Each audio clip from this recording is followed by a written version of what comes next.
Hello. One subject in Scottish history that has long interested me is the history of revivals. Revival is a word that is used in a variety of ways, but for the purposes of this video, I mean a move of God where large sections of community are convicted of sin and turn to God, and these communities, and often the churches in them, see change. Perhaps not a perfect definition, but this video is not so much about revivals in a large sense, but rather one particular characteristic of revivals in Gaelic communities. The two examples I'll be using are from perhaps globally the most famous of the many Scottish revivals, the Lewis Revival of 1949 to 1953, which was one of several revivals that happened in the Hebridean Islands. In various books about this revival, there is an interesting Gaelic word that will come up from time to time. That word is cùram. At this point, if anyone who has the Gaelic is listening, Gad Molishkel. I'm afraid my Gaelic is not very good, and I cannot find a pronunciation guide for this particular word. The original meaning of cùram is that of care or responsibility, by extension, anxiety or worry. Note, for example, its use in this passage from a Gaelic Bible from the Gospel of Matthew, chapter 6, with the Gaelic on the left and the verse in the English on the right. In terms of revival, it took on a slightly different meaning. The revival historian Tom Linney, in one of his well-researched and easy-to-read books on Scottish revivals, gives the following definition: a Gaelic term used derogatively to describe someone coming under conviction of sin.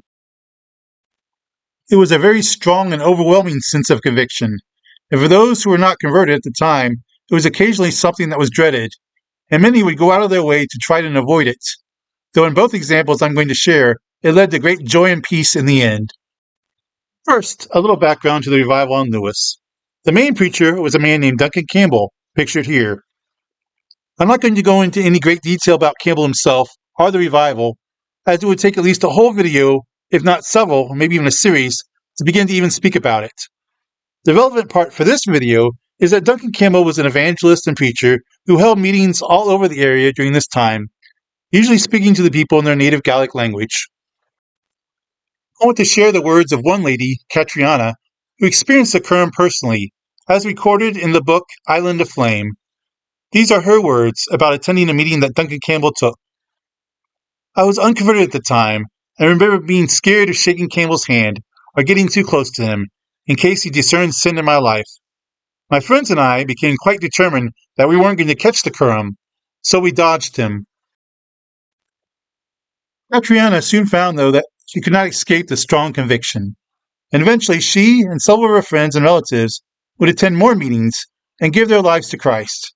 She would write about how she would join with her friends and walk home after late-night meetings, singing and praying. Though she went through deep conviction, she came out of it with great joy.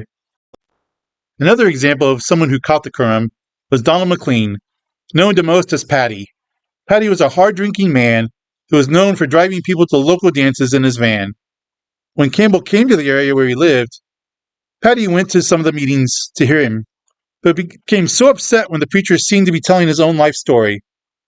Paddy thought a local elder must have told Campbell, but it was just the work of the cùram. To try and escape from it, Paddy got himself quite drunk and raced away in his van. But he could not escape from the cùram.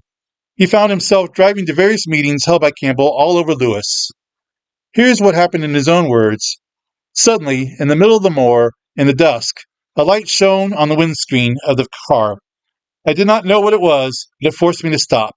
The sound of the engine was in my ears, as the sounds from hell itself, and the noise was so fearful that I would not wish a dog to spend a day there, never mind eternity. Paddy continued on to a meeting. When he got to the house, he heard Campbell say to the congregation, "You're afraid of Christ, he who loves you more than your own mother ever did. His is a gentle, loving hand, and he is waiting to receive you now." Later that night, Paddy also came to know the Lord. From time to time, I still find the word cùram used in relationship to strong conviction. For example, I was reading recently it was used in Gaelic hymns.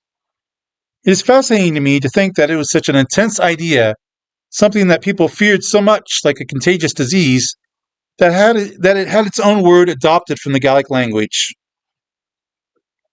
Well, I hope you've enjoyed this brief look into a part of Scottish history. Thank you for watching. God bless.